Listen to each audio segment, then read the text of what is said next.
4 men kicked my ranch door at 3 in the morning, screaming that I was under arrest for defying HOA orders, while my canine exploded into a warning growl so violent it shook the porch boards, and the only thing that stopped that night from ending in blood was the sound of engines racing toward us through the dark. Those engines weren't coming to help them, and by the time the dust settled, the woman who thought she owned my land was in handcuffs, her fake authority exposed for what it really was. Let me rewind, because none of this started at 3 a.m. It started weeks earlier on what should have been just another quiet morning on my ranch. I've lived on this land for over 20 years. 50 acres of open pasture fence lines I've repaired more times than I can count cattle that depend on me showing up every morning, whether I feel like it or not. This isn't some manicured suburb with matching mailboxes and decorative shrubs. This is working land. Out here, mistakes cost money, and threats don't come with warning labels. My dog Rex was with me that morning like always. A 110-pound German Shepherd bred from European working lines. Not a pet. Not a mascot. A professional livestock guardian trained to deal with coyotes, mountain lions, and when necessary, the kind of two-legged predators who think isolation equals opportunity. He'd already chased off rustlers once that year. Animals know when something's wrong long before people do, and that morning Rex knew. That's when I heard tires on gravel. A black SUV rolled up the access road clean enough to reflect the sky completely out of place among dust, mud, and pickup trucks. Rex moved in front of me without a sound, ears locked forward. The woman who stepped out looked like she'd wandered onto the wrong movie set.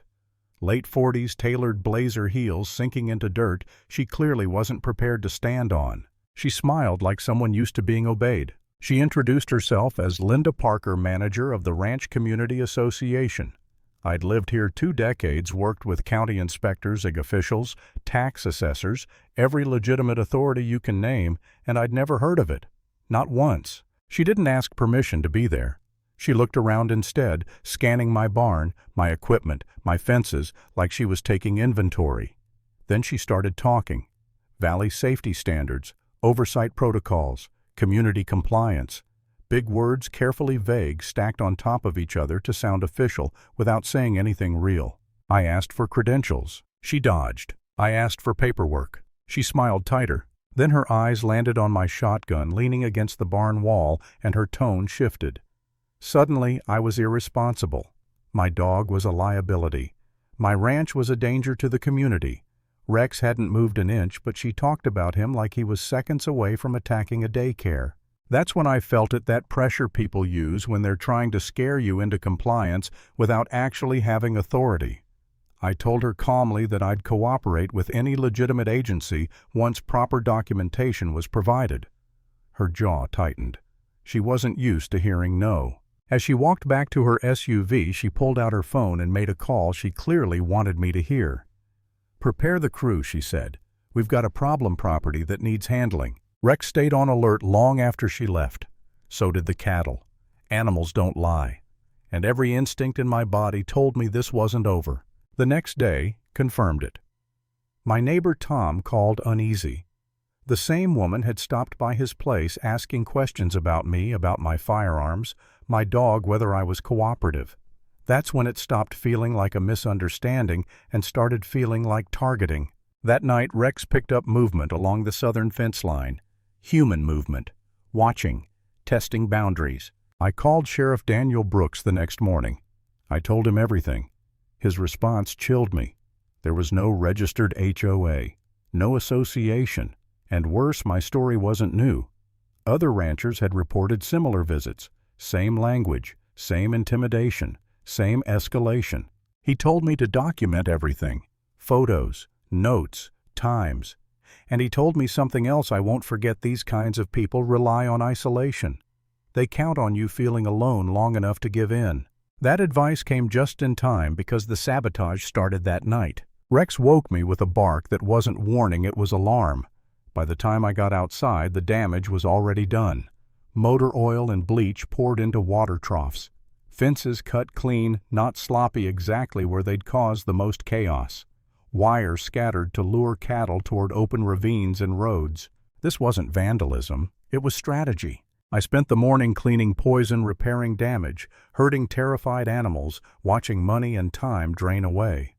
And right when I was exhausted, right when the weight of it all pressed down on my chest, Linda came back. She acted sympathetic, shook her head, talked about how unfortunate it was that non-compliant properties often suffered incidents like this. Then she produced a folder of fake regulations and implied that if I just worked with her organization, these problems might stop. That was the moment it hit me. This wasn't about safety. This was a protection racket. That night, sitting on my porch with Rex at my feet, I felt something I hate admitting. Doubt. Real doubt. I wondered if I was being stubborn. If it would be easier to sign whatever she wanted, pay whatever she asked, just to make it stop. 20 years of work felt like it was slipping away inch by inch. I didn't sleep. What pulled me back wasn't anger. It was clarity. I hadn't done anything wrong. I wasn't breaking the law. And if I gave in, I'd be teaching people like her that intimidation works. So I documented harder. Cameras, logs, every interaction. I kept Sheriff Brooks updated. I stayed calm. And I waited. They escalated first. One evening, headlights cut through the dusk. Linda's SUV led 3 pickup trucks straight onto my property. 4 men stepped out. Not ranch hands, not inspectors, muscle, clean boots, aggressive stances. She announced an emergency inspection and demanded access to my home, my gun safe, my facilities. I refused. One man stepped closer. Rex growled low, controlled final. He stopped. That's when Linda snapped. She declared my resistance a threat to Valley safety and said they'd proceed with or without my cooperation. That's when I heard engines again. She smiled, thinking it was backup. It wasn't. 3 sheriff cruisers and Brooks's truck crested the hill lights, slicing through the dark. Everything changed in seconds. Authority, the real kind, has weight. You feel it when it arrives. Linda rushed forward with her rehearsed speech. Brooks let her finish, then asked one question.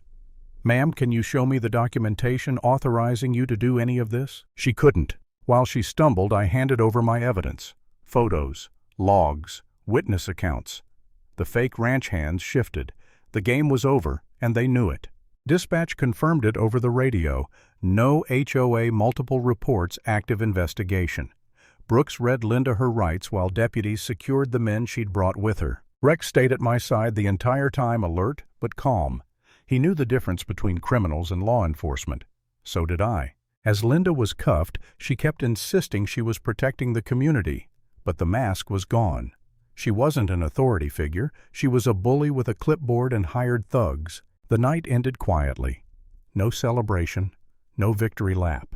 Just the sound of cruisers leaving and the weight lifting from my chest as the threat finally disappeared down the road. I stood on my porch with Rex, looking out over land that was still mine. And the lesson was simple. Real authority doesn't need intimidation. And standing your ground is sometimes the only way to expose a lie.